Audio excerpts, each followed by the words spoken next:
really have much of a game plan. Like if you mean like we're going for this sound or this type of songs or anything like that, like we've just been writing nonstop. Like we always write little riffs and stuff here and there on the road, and we all kind of split off for a minute and got our own songs together. You know, like I write, Lee writes, Nick writes, Dave writes, everyone writes in the band. So you know, I went and got together like 5 or 6 of my songs that I really liked and had polished up pretty good, and all the guys kind of did that. Then we brought them all together and worked on each other's songs. You know what I mean? So it's just kind of a team effort. Like we all went in it very organized, knowing exactly what songs we wanted to work on, and we all went through them with a fine-tooth comb.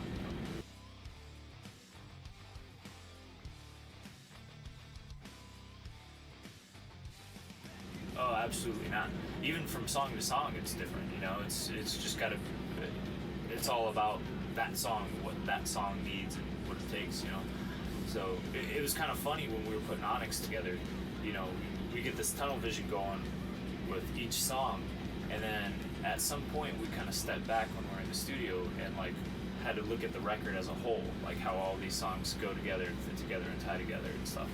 And I think we came up with something, you know, really great. But yeah, the creativity process is just by a song to song basis. You know, if we've got one that's about, you know, losing a family member versus another one that's, you know, us being pissed at the industry or something like that.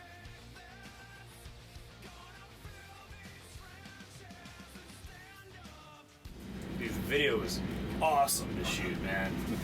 But yeah, this song in particular is kind of our finger in the air, like just covering the last couple of years since our previous album came out. You know, we've been through a lot of changes, changed record labels, you know, we've been through band member changes and stuff like that, dude, and touring, and you know, it's really easy to let this industry kind of get you down, because it's hard to make a name for yourself these days, isn't it?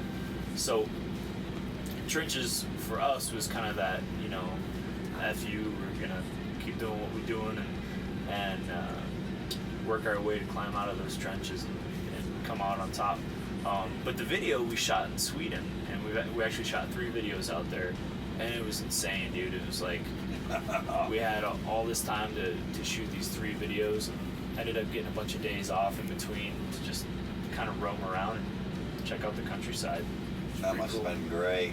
And for that video in particular, for Trenches, I'd gone to a Harley dealership in Sweden and talked him into letting me and Chachi borrow a couple bikes. So the morning that we shot that, we actually rode a couple Harleys like up to this castle in Sweden. That's awesome. It was bad, dude. Actually, we're in the shirt from that's the cool. Sweden dealership right now, but it was pretty neat, man. That's awesome. Really cool experience. A good way to kind of kick off the album. Right.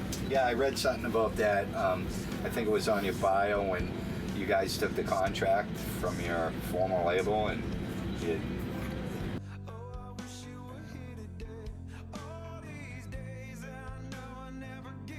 You know, it kind of goes right along with even the name of the band. You know, Pop Evils kind of represents one extreme to the other. You know, from, you know, the ballads and everything, right down to the heavier music. And we've always kind of been that way. Like, you know, even if you take from our last album, we had Monster You Made versus like Last Man Standing, 2 totally different sounds. But the diversity comes from, like I said earlier, how all of us write, all of us share our opinions and go at it in different ways. All of us have very different influences too. So when you take 5 guys with real different influences, you might get a song that Lee writes that's a little more ballad driven or, you know, lyrically driven, and kind of takes on this form. And then, you know, if Nick's writing a song, it's going to have a little more of a heavier metal edge.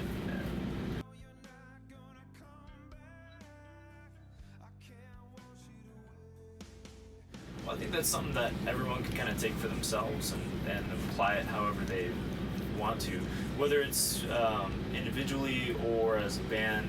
You know, obviously as a band we can relate to it and say, you know, when we were starting out for all these labels, you know, it was either, you know, guys' songs aren't good enough, your show's not good enough, you need to cut your hair, you know, like you guys are No, not don't do good that. enough, or, you know, there's always something wrong with us, or some reason why they didn't want to take us on, or, you know, didn't want to push us or push our project. So, you know, being flawed in that sense and feeling like you're never good enough in the eyes of someone else is man, it's a powerful feeling, dude. It's a pretty nasty one too. Yeah.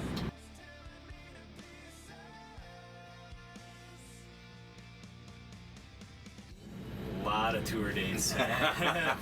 Do a lot of shows. Have you guys even discussed possibly going right back in? I mean, I know you're on tour, but do you guys ever like even just stop playing around with new stuff while you're on tour? Yeah, all the time. You know, sound check might come up with a riff and mess around with it. I think right now we've all been so focused on like just getting the new album out, and like, we're coming back down off of that. We haven't gotten back into that writing mode yet, but we're always doing it. Half the man you